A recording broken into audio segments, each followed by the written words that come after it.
puji dan syukur kita sampaikan kepada Allah Subhanahu wa taala dalam mengucapkan hamdalah alhamdulillahirabbil alamin. Salawat dan salam dalam mengucapkan Allahumma shalli ala sayyidina Muhammad sallallahu alaihi wa ala ali Muhammad, mudah-mudahan tersampaikan kepadanya dan kita akan diakui sebagai umatnya dan akan mendapatkan syafaatnya. Amin ya rabbal alamin.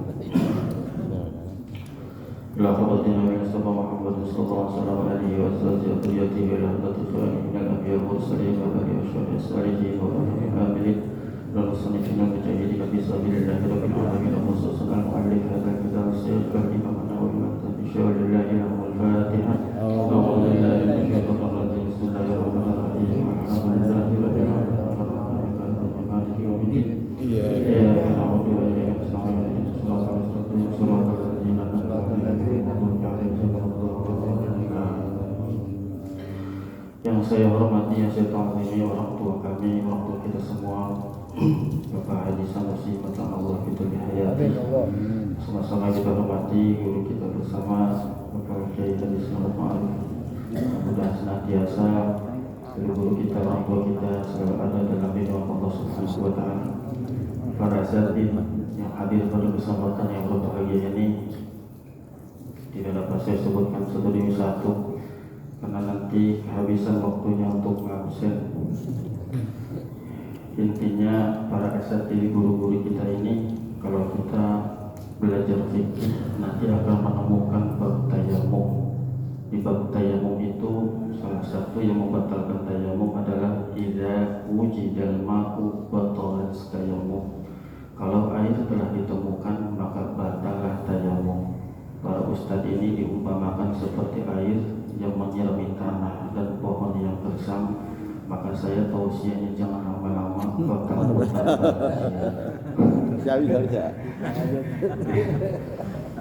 Jadi guru-guru kita doakan mudah-mudahan senantiasa selalu ada dalam lindungan Allah Subhanahu wa taala. Yang saya hormati kepala pemerintah, Bapak RT-nya, Bapak RW-nya beserta jajarannya, yang saya hormati dan hadirin yang hadir pada kesempatan yang berbahagia ini tanpa terkecuali. Salam hormat dan salam ta'zim. Tukang kopi lewat. Iklan. Saya sebetulnya pagi ini harusnya jadwal di Cibubur Indah 3 setiap subuh pertama. Dipaksa sama PKM 3 kali. Saya pertama kalau sudah komitmen nggak bisa. Kedua ngobrol santai pada asar di sini nggak bisa. Ketiga Pak Haji Harun bilang bukan cuma saya yang minta, beberapa jamaah dan pengurus masjid yang lain. Baru saya hubungin BKM Al-Ikhlas Cibubur Indah 3 berkomunikasi, akhirnya saya diundur jadi pekan keempat karena besok pekan yang keduanya saya di Alam Buddha di Masjid PPD. Jadi keliling wilayah sini-sini Alhamdulillah, mudah-mudahan kita semuanya selalu ada dalam lindungan Allah Subhanahu wa taala. Yang ingin saya sampaikan agak muter sedikit karena ada pesanan dari beliau dari orang tua kita. Tadi juga para ketua sudah menyampaikan. Yang saya hormati juga Ustaz Haji Kabul Budiono MPD selaku ketua PUI Harja Mukti dan Ustaz Haji Cacak Soebuddin Ustaz selaku ketua DMI Harja Mukti dan para wakilnya yang mudah-mudahan senantiasa ditambahkan keikhlasan dan kesabaran. Amin. Hadirin kaum muslimin wal mukminin a'azzani wa a'azzakumullah. Tadi disinggung berkali-kali mengenai tentang subuh. Lama di sini udah ada. Kalau kita pernah baca kitab Sirrul Asrar, karangannya Syekh Abdul Qadir Al-Jilani, sebelum saya kepada kitab ini. Sholat subuh itu perumpamaan kita ngecas jasmani dan rohani. Jadi kalau orang yang sholat subuh sama dengan ngecas jasmani dan rohani. Makanya sebelum sholat subuh, ketika kita bangunnya sebelum subuh, doanya itu alhamdulillahilladzi ahyana ba'dama amatana wa ilaihi nusyur. Alhamdulillah segala puji lillah milik Allah alladzi ahyana, yang telah menghidupkan kami ba'da ma amatana, setelah mematikan kami. Dari baca doa itu ketahuan bahwa orang yang banyak tidur tandanya kepengen mati. Karena saya banyak doa itu nggak tahu artinya masalahnya, makanya tidur itu disebut dengan syibhul maut, separuhnya mati. Orang yang banyak tidur tandanya kepengen mati. Baca doa itu sebelum subuh kalau bangunnya sebelum subuh. Tapi kalau bangunnya 12 sampai jam 7, jam 8, doanya beda. Apa doanya? Innalillahi wa inna ilaihi.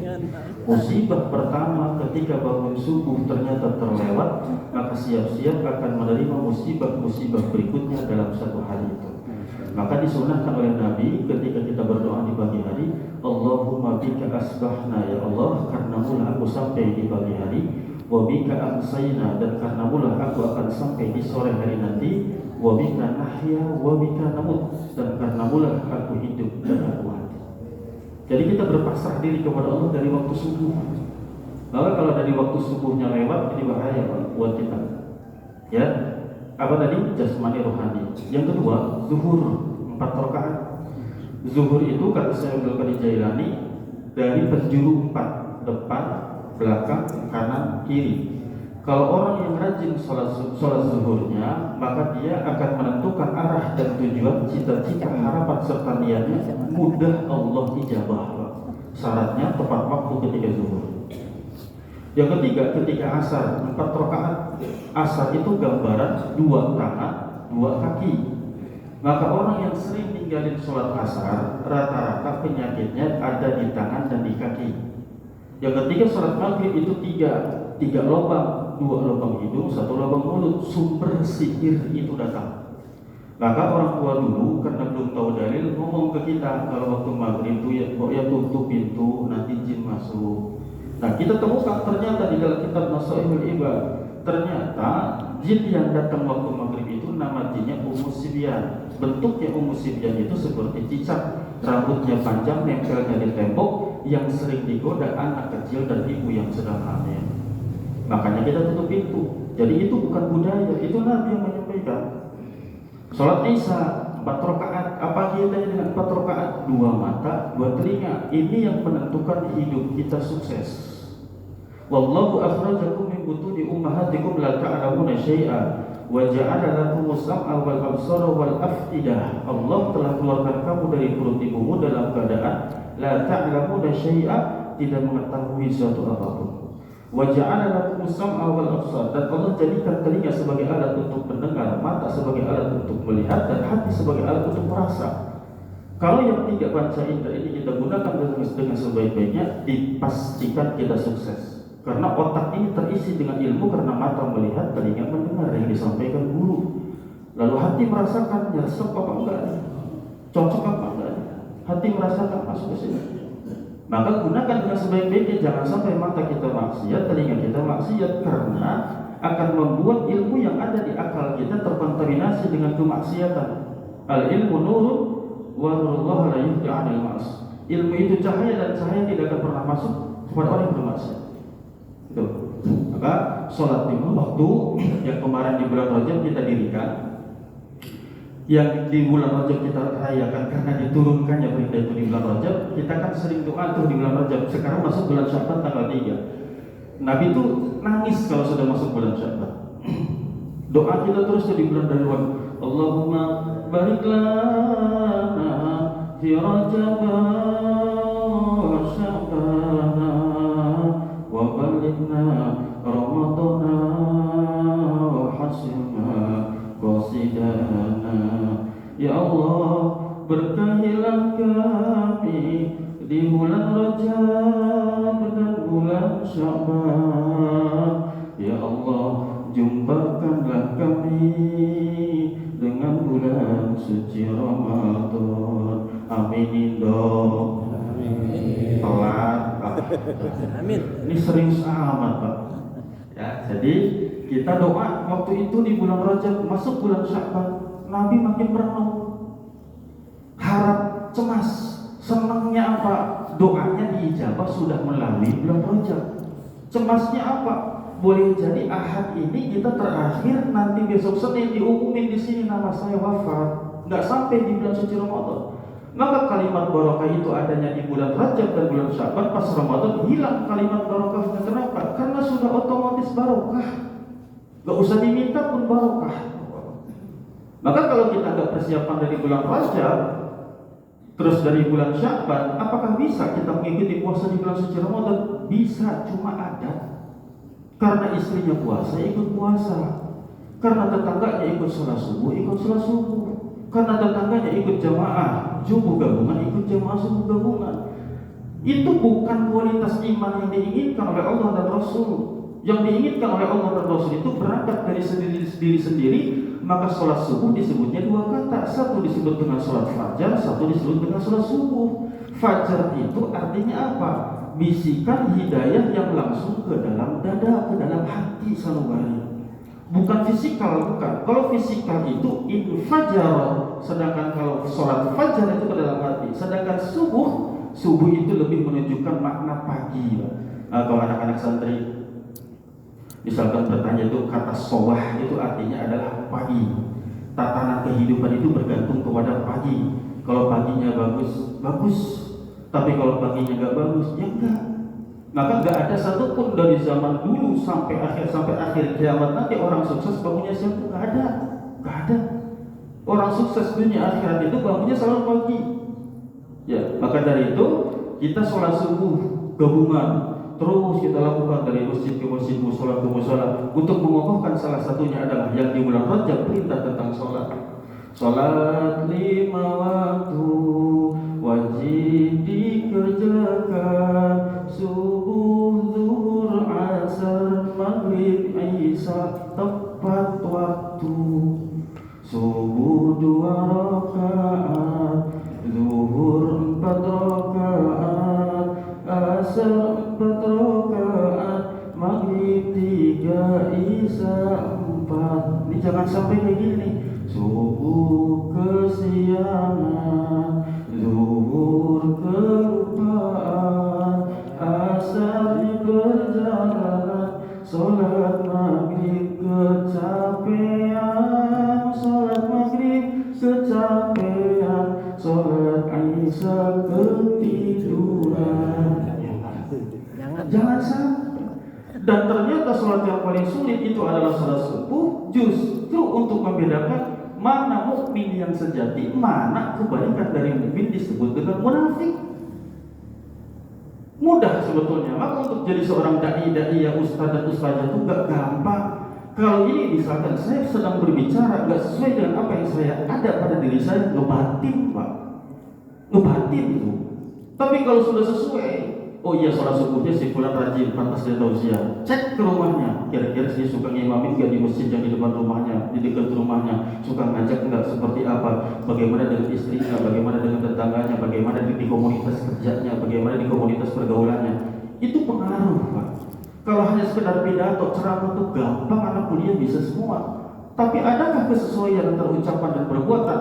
Untuk mengendalikan itu semuanya, satu-satunya jalan perbaiki sholat. Yuk, tengok, sholat itu mengajarkan kita tentang akhlak. Sholat subuh nih, kata Nabi SAW, tidak ada dalam masjid apabila salah seorang di antara kalian masuk ke dalam masjid, fala tajlisa, jangan duduk illa sholat rakaatain, kecuali sholat 2 rakaat.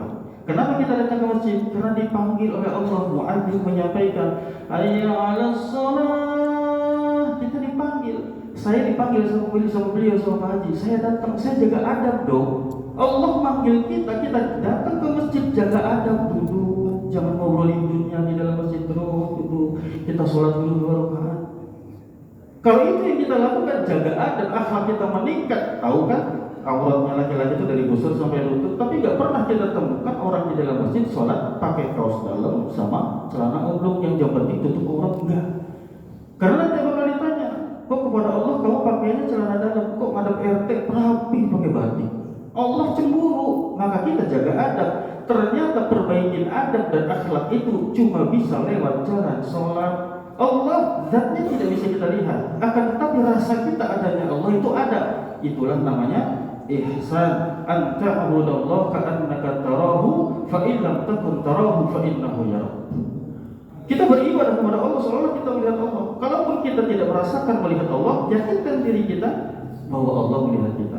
Maka kalau itu sudah terjadi pada diri kita, setiap melihat saudara-saudara kita akan mengatakan begini, seperti yang dinasihatkan oleh Syekh Abdul Qadir Jilani dalam kitab Al-Fath Ar-Rabbani. Beliau menyebutkan begini, "Idza laqita ahadan minan nas," kalau kamu berjumpa dengan seseorang di antara manusia, wa ra'aital fadla lahu 'alaika, dan kamu melihat satu doang kelebihan yang ada pada orang yang kamu pandang itu, maka cepat katakan asa an takuna khairum minni, wah saya tahu pasti dia lebih baik daripada saya. Enggak ada sempat kita tuh mencari keburukan orang. Zaman sekarang baru hijrah sebulan, belum juga setahun, baca Al-Quran masih belepotan, udah bisa koreksi orang, bahkan sudah bisa berijtihad sekarang. Padahal syarat ijtihad itu berat. Itu fenomena sekarang saat ini kita. Maka sekarang ini kita adanya duduk di majlis-majlis ilmu, dari musola ke musola, masjid ke masjid, di majlis-majlis ilmu para asatidz kita hadir di sana. Tujuannya untuk menuntut ilmu, tujuannya apa? Untuk bisa ibadah dengan sempurna. Beliau tadi menyampaikan ke saya, tolong sampaikan ke jamaah, mana nih anak mudanya? Ini semester 2 sekarang. Udah berlomba-lomba, ya, saya berlomba-lomba sekarang PDB sekolah-sekolah, kita carinya yang favorit. Kalau ditanya sama guru-gurunya, kamu pengen punya anak yang pinter atau bukti nyatanya yang dipilih itu mencari yang pinter. Padahal kalau pengen pinter itu gampang, kata Syekh Al-Zarnuji dalam kitab Ta'lim Muta'allim. Beliau menyampaikan apa? Dawim ala darsin la tufarriquhu al-ilmu bidarsin qoma wartafa'a. Dawamkeun ngaderes ulah rek pipisahan, ari ilmu dideres kege ngarti sorangan. Paham? Yang gak paham sih terjemahnya nih. Kalau pengen punya anak pinter tuh cuma itu tugasnya. Yang penting anak mau baca, jangan malas baca, pinter. Tapi kalau pengen punya anak solih, solihah, nggak ada turunan. Kadang orang tuanya ustaz, ustazah, anaknya belum tentu jadi ustaz. Kadang orang tuanya maaf, ya mungkin sholat juga kayak sholat Daud lah, zuhur sholat, asar enggak, maghrib sholat, bisa kayak gitu. Dilalahnya punya anak yang solih. Maka untuk menentukan doa kita supaya diijabah, anak kita supaya menjadi anak yang soleh dan soleha, ikhtiarnya cuma 3. Yang pertama, hati-hati, wasyarabu haramun, jangan sampai yang kita minum, yang kita makan masuk ke dalam perut kita dan anak kita sesuatu yang haram. Walibasuhu haramun, pakaian yang dipakai sekarang ini kemana-mana kita pergi ternyata diberikan dari uang yang haram. Atau mungkin punya tetangga, punya teman, ngesot pakai juga gak izin kepada saudara kita, haram. Wabudi bikin beda dengan haram, ternyata perangkat hidup pun haram, rumahnya haram, hasil korupsi, mobilnya haram, motornya haram, padahal rajin ke masjid, ke majelis taklim, maka mustahil Allah ijabah doa itu. Seperangkat itu semuanya adalah menentukan apakah doa kita diijabah oleh Allah atau ditolak oleh Allah. Maka diawali dari makanan dan minuman, cari yang halal-halal, yang baik-baik. Kalau tiap pagi makannya sederhana sama istri, alhamdulillah. Pak, cuma sederhana pagi ini, gak apa-apa ya, gak apa-apa. Emang ada apa mah? Ya sederhana aja Pak, cuma ada rendang, ada ayam. Sederhananya orang haji mukti ini ya. Alhamdulillah. Maka Rasulullah SAW sama Aisyah itu selalu, Sayyidah Aisyah itu selalu kalau pagi itu setelah subuh itu duduk mengenai tentang muzakarah, hari ini ada yang dimakan enggak, hari ini bisa masak atau enggak, coba kita. Maka yang menentukan rezeki di pagi hari itu seperti itu, setelah sholat subuh berjamaah, ketemu sama istri sama anak-anak, bangunkan mereka, syukur-syukur kita pulang mereka sudah bangun juga, sudah dalam kondisi siap dan sudah selesai, bahkan sedang tadarus. Wajibkan sekarang pada diri kita, apalagi para guru-guru, para ustadz, udah pokoknya setelah subuh jangan ngapa-ngapain, saya lapor dulu ke Allah, jadikan contoh dan teladan buat anak dan istri, karena ketika wafat mati kita, maka anak istri kita bakal cerita kepada umat, dulu abi saya, orang tua saya kalau habis subuh itu baca Al-Quran setiap hari itu 1 juz, bakal cerita, dan itu nanti berjalan waktu, nanti Allah yang akan membuka itu semuanya. Maka kalau kita sudah beramal saleh, sudah lagi tidak ingin dilihat orang-orang lain, asalkan anak istri melihat dan tahu apa yang dilakukan oleh ayahnya, udah senang Pak. Makanya untuk menjadikan anak kita solih dan solihah itu ikhtiar yang pertama. Ketika anak itu dilahirkan, wayusama, diberikan nama yang bagus, gitu kan? Sekarang kan kalian ngasih nama lahir Januari, Februari, Maret, April, Yani, Desember, Desi, November, Novi, boleh. Orang Sunda gampang lagi, ada cecep, potong, ujang, asap, wah terserah. Orang Jawa juga sama, sesuai dengan nama pasaran. Ya, pasarannya hari Senin, pasarannya Ponimin. Kalau hari Jumat Ponima, kalau Wagimin. Gabungin nama emas sama bapaknya Muhammad Nur, ibunya Laila, lahirlah anak perempuan Nur Laila. Bapaknya Abdul Abbas, ibunya Kokom, namanya perempuan Baskom, bisa. Oh, Ustaz, nama anak saya dari Al-Quran apa namanya? Tony. Emang apa Tony? Syaitonir Rojim. Pengaruh gitu Pak. Maka sebandel apapun anak kita, supaya mau sholat subuh, supaya mau sholat zuhur, asar, maghrib dan isya, jangan sekali-kali menyebut dengan panggilan yang buruk. Wala tanabazu bil alqab. Panggil anak soleh sini, anak cantik, walaupun gedek Pak.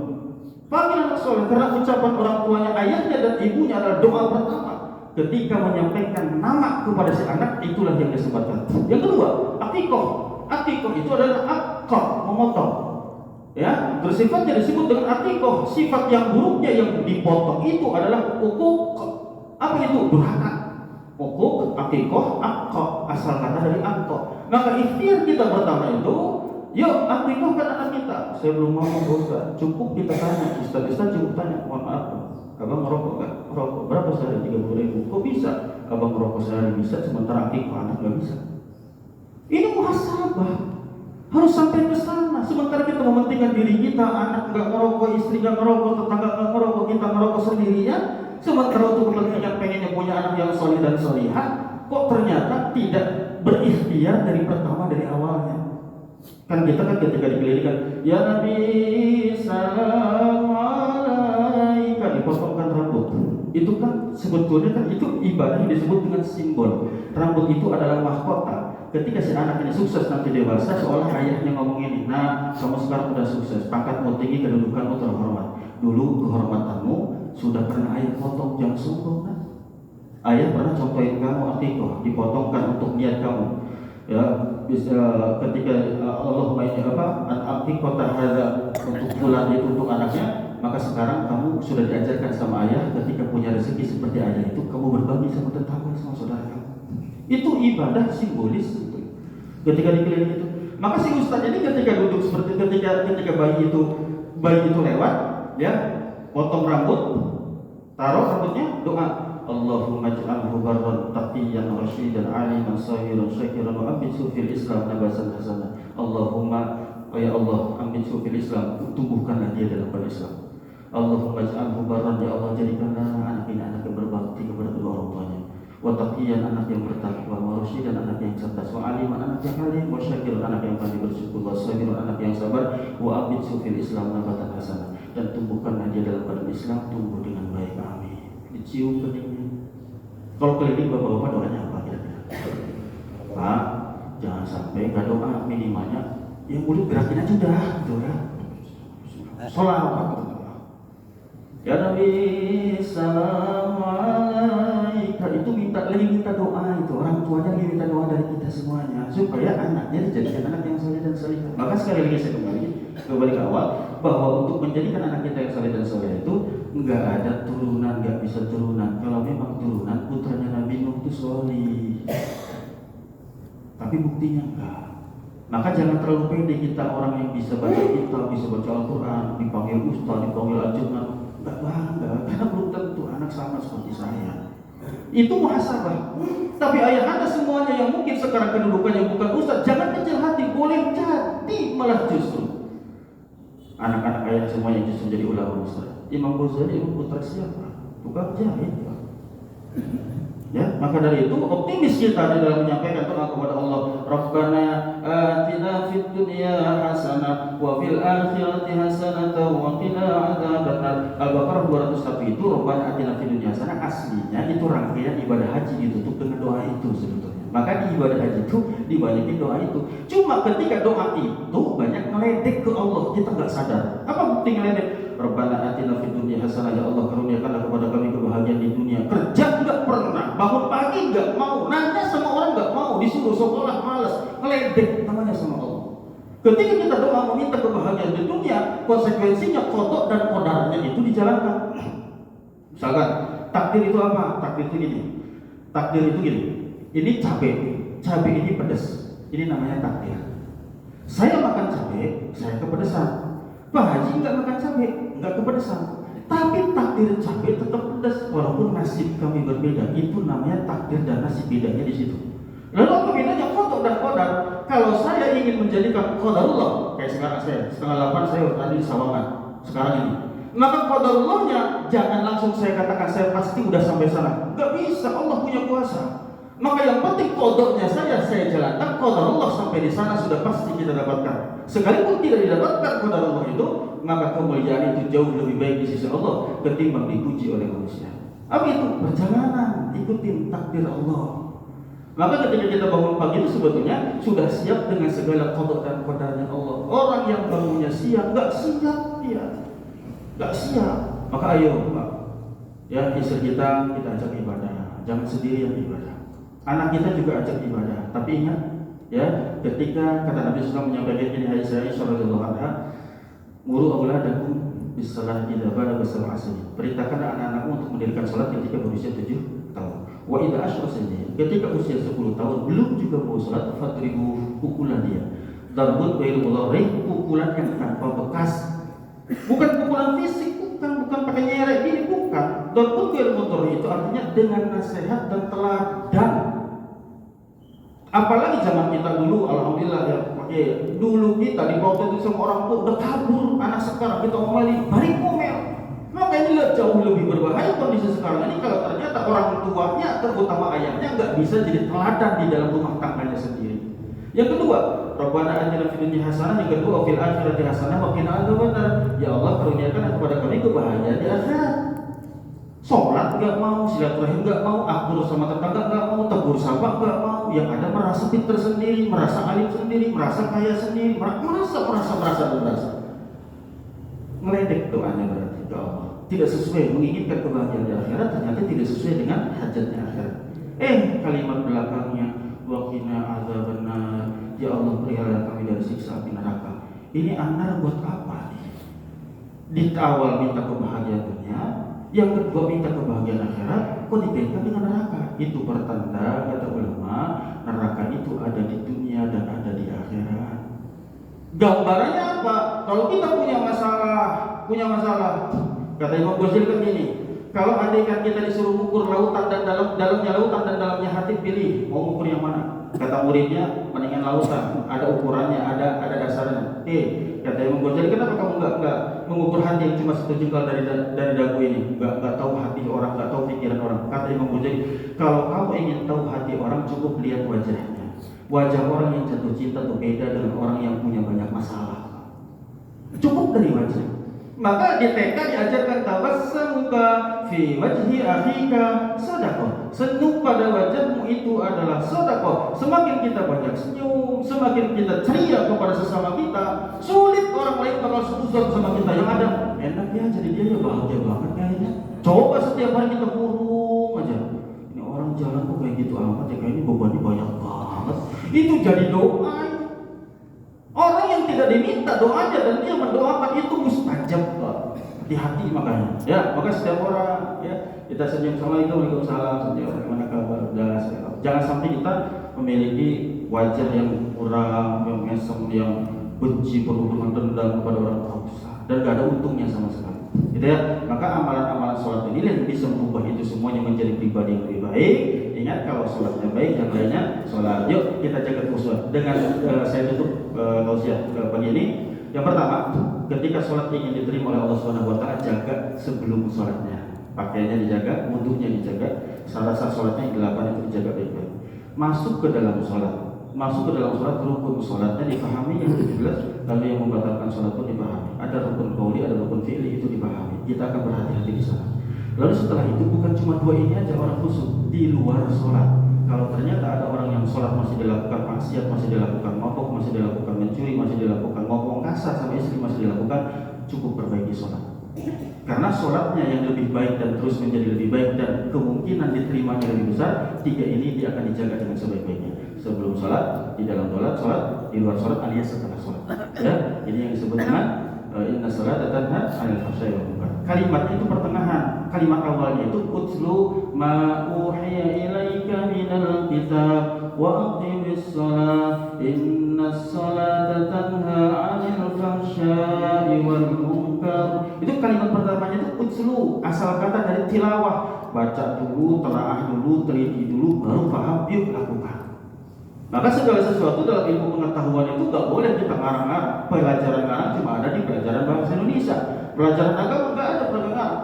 Ya, maka ayo kita belajar dari sholat, penuhi keinginan Allah, sehingga ketika kita ngeluh ke Allah, doa ke Allah, tidak ada alasan bagi Allah untuk mengijabah doa kita. Kenapa? Karena kita sering memenuhi Allah dengan cepat. Hayya 'alas shalah jam 12, sholat zuhur jam 2, sah. Tapi buat orang tidak ada rukhsah syar'iyyah, dia sholat memang menanti-nanti, itu yang disebut dengan fawailul lil musallin alladzina hum an salatihim sahun. Sahun itu bukan berarti meninggalkan sholat, dia sholat cuma entar-entaran. Makanya entar-entaran ini ketika jenazahnya itu diangkat, ketika mati berat. Di dalam hadis dikatakan, Imam Bukhari menyampaikan bahwa Rasulullah SAW menyampaikan ketika mayat itu mau diangkat, ya, dari masjid ini mau ke kuburan, si mayat itu berkata, cuma saya kita nggak bisa mendengar. Kata Nabi, yang mendengar itu cuma yang lain, ilal insan, kecuali manusia. Hewan mendengar omongan si mayat, ya, pohon-pohon mendengar omongan si mayat. Apa yang diinginkan si mayat?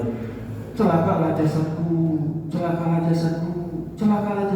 kata dia. Wailani aina tadhhabu nabiha, kemana engkau akan membawa jasad saya ini? Makanya ketika diangkat jenazahnya berat sebetulnya karena ruhnya nahan, gitu kata Nabi SAW. Bukan memang kalau bahasa kita aja, bahasa guru-guru kita, karena amal salehnya nggak diterima atau karena ahli maksiat jadi berat, sebetulnya ruhnya nahan, nggak mau, karena dia tahu bakal disiksa. Dari ketika proses sakaratul maut saja sudah ada gambaran bahwa ternyata begitu sakitnya sakaratul maut. Ya, orang-orang yang saleh kan cirinya husnul khotimah itu kan di sini, di jabahnya ini, jidatnya ini ada keringat kecil gitu ya, seolah merasa dirinya itu tidak pantas dia menghadap Allah karena ada malaikat rahmat datang ketika dia dalam sakaratul maut, ya, dan dia sudah menyampaikan bahwa Allah sudah mempersiapkan surga untukmu, langsung keluar keringat. Saya misalkan, Ustaz nanti dipanggil sama Pak Prabowo, udah gak bakal bisa tidur. Apalagi Allah yang manggil, a'la wa yu'la alaih, yang maha tinggi dan tidak ada yang lebih tinggi dari Allah, maka langsung keluar. Bukan grobiosan tapi ya terus tersenyum, senang, gembira. Ya, itu harapan kita. Akhir hidup kita wafat dalam keadaan husnul khotimah. Makanya sering-sering kalau habis sholat itu, ya Allah biha, ya Allah biha, ya Allah bi husnil khotimah, ya Allah biha, ya Allah biha, ya Allah bi husnil khotimah. Terus seperti itu. Karena tidak ada jaminan peci ini akan menyelamatkan kita. Peci aja ada manajemennya, mau ceramah begini, mau sholat begini, mau gaprean begini, mau mangan kambing begini. Tuh, itu tandanya peci tidak bisa dijadikan ukuran kesolihan seseorang. Sholat tidak bisa dijadikan ukuran kesolihan seseorang. Manusia bisa ditipu, tapi Allah tidak akan pernah bisa ditipu. Ya, maka dari itu, ayo tingkatkan kualitas sholat kita, perbaiki ketika kita masuk ke dalam masjid. Ya, alladzina yadhunnuna annahum mulaqu rabbihim. Kita masuk ke dalam masjid itu, ya dulu berprasangka mulaq rabbihim, saya akan berjumpa dengan Allah. Tadi Allah manggil saya sholat, saya datang. Tadi Pak Haji manggil saya datang. Saya berprasangka saya bakal ketemu Pak Haji. Tadi Allah manggil, saya datang ke masjid, saya yakin ketemu dengan Allah. Wa ilaihi raji'un, dan hari itu adalah hari terakhir bagi saya. Raji'un, saya akan kembali kepada Allah. Maka subuh tadi anggaplah subuh yang terakhir, tidak ada waktu zuhur buat saya. Kalau perasaan itu ada, maka sholat itu akan dijadikan sholat yang terbaik sepanjang hidup kita. Inilah was-wasnya Nabi ketika masuk bulan Sya'ban, karena khawatir gak masuk Ramadan. Nabi ikutin Ramadan 9 kali. Bulan Ramadan, bulan yang ke-9. Kita udah berapa tahun ngikutin Ramadan, masih begini-gini aja. Lalu pertanyaannya, butuh Ramadan berapa kali lagi sehingga Allah berikan hidayah kepada aku?